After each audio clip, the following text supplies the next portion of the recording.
The dua is like a bow and arrow. The more you stretch the bow, the further the arrow is going to reach and penetrate. Isn't that right? If you make your dua sincerely from the depth of your heart, meaning it and believing that Allah will respond. There are some people when they make dua, sometimes you really mean it. I can't explain it, but sometimes you feel like your heart's pounding heavily and you really need Allah. You're really asking Allah subhanahu wa ta'ala, especially in the middle of the night when you wake up by yourself, voluntarily. I mean, why would you wake up in the middle of the night just to make dua? Unless you really mean it. Who's going to get out? Who's going to get out of their blanket from the warmth and cuddliness of the bed and make wudu and wake yourself up and ask Allah in the middle of the night at 2-3 o'clock in the morning? Unless you really mean your dua.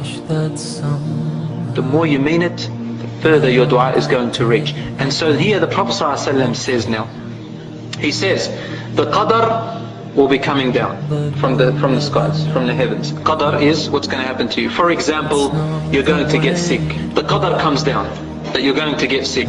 Your dua goes up. It's in the hadith of the Prophet ﷺ. Your dua goes up. And it meets the qadar halfway between the heavens and the earth. If the dua is stronger than the qadar, it fights it off. And there is no qadar, bad qadar there. If the dua is equal with the qadar, then the Prophet ﷺ says, يَتَصَارَعَانِ إِلَى يَوْمِ الْقِيَامَةِ. They will wrestle until the last hour. And the qadar will not come to you, nor will the dua fight it away.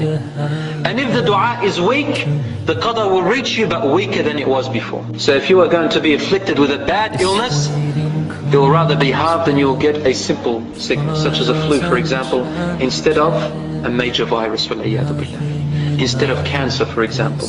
This is why the Prophet ﷺ used to say in the dua, Allahumma hdina fi man hadayt, wa afina fi man afayt, wa tawallana fi man tawallayt, wa barik lana fi ma a'tayt, wasrif waqina wasrif anna sharra ma qadayt. He says, oh Allah, guide us to the right path, and so on, until he reaches the point where he says, and prevent the bad things of which you have preordained upon us. So the dua has to be against the preordainment of Allah subhanahu wa ta'ala. These are one of the ways that harm is prevented from you by Allah subhanahu wa ta'ala. Sorry, this is the only way that the qadar is returned. There is of course one more way which I forgot to tell you, and it's similar to the dua, and that is the sadaqah. As-sadaqah taqi masari as-su'.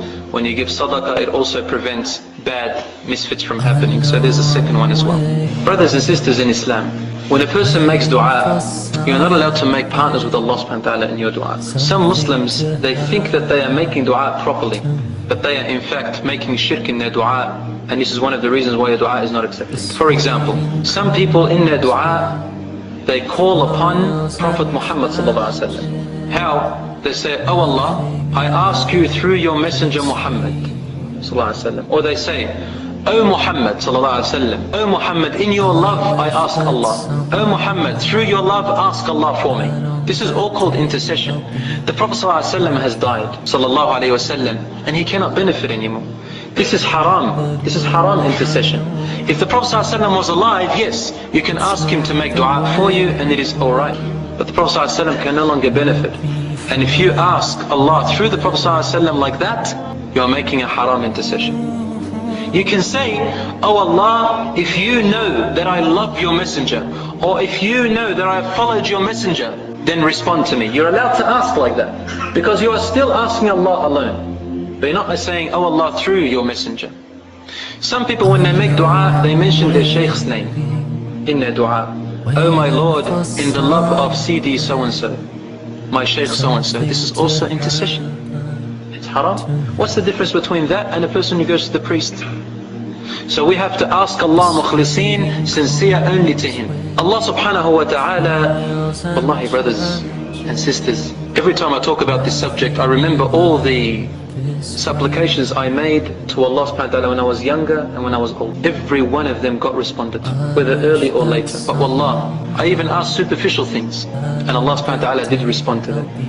This type of a dua, it gives a person a higher iman, and it makes you feel the presence of Allah subhanahu wa ta'ala. Lastly, I would like to talk about the dua of fear and the dua of when you are really in need of Allah subhanahu wa ta'ala.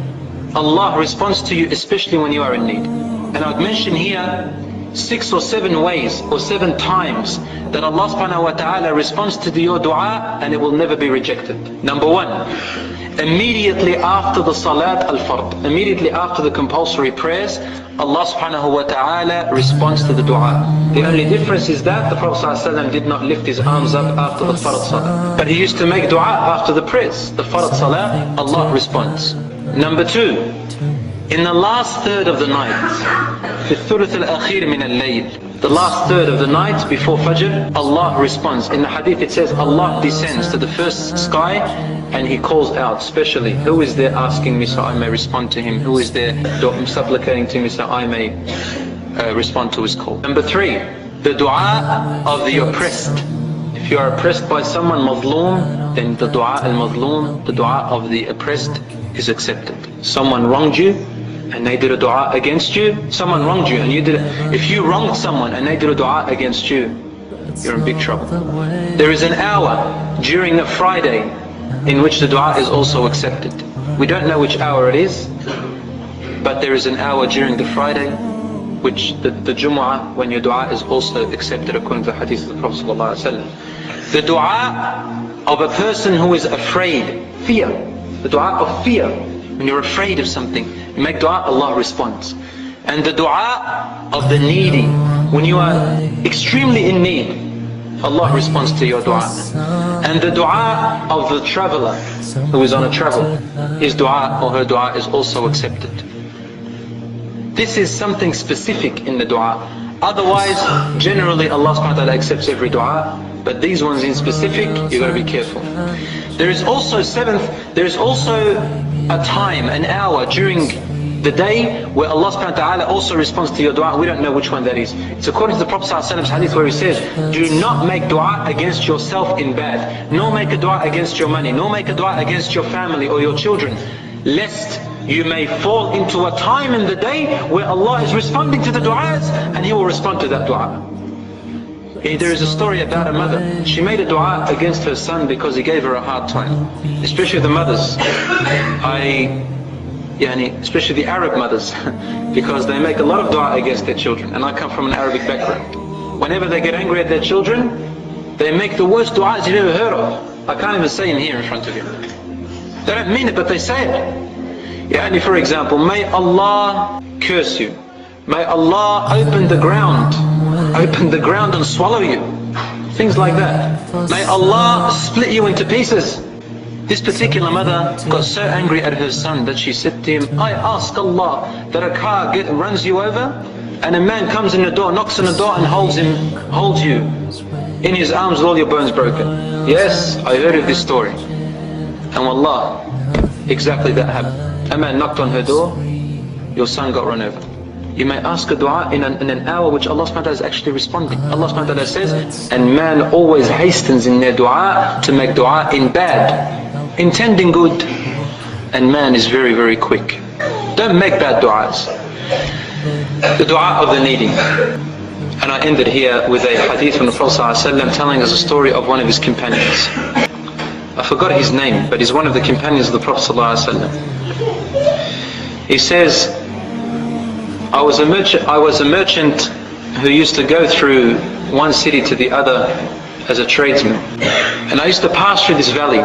One day I passed through the valley holding my merchandise on top of my camel, when suddenly a thief stops me in the middle of the valley, alone, there's no one around me. He puts the sword to my neck and he says, I am going to kill you and take your merchandise. The companion said to him, please take everything but spare my life. And the thief said to him, no, I'm going to take your merchandise and I'm going to kill you. When the companion found that the thief was insisting on killing him, he said to him, okay, you can kill me and take my merchandise, but please allow me to do one thing, and then after that you can kill me. He said, do whatever you like, but then I'm going to wait for you and kill you. He said, allow me to pray 2 rak'ah. Subhanallah. The thief made a mistake by letting him pray 2 rak'ah. So he prayed the 2 rak'ah. He prayed the first rak'ah and then he prayed the second rak'ah. And in his sujood, because the Prophet ﷺ says, you are the closest to Allah when you are in your prostration, in your sujood. So ask Allah for the things you want in your sujood. In his sujood, he said a long dua. I'm not going to say the whole dua for you, but I'll say parts of it. It's in 3 sections. And he said, Allahumma inni as'aluka binuri wajhika alladhi mala'ta bihi arkana arshik. I ask you, O Allah, by the nur, by the light of your face which has filled the pillars of your throne.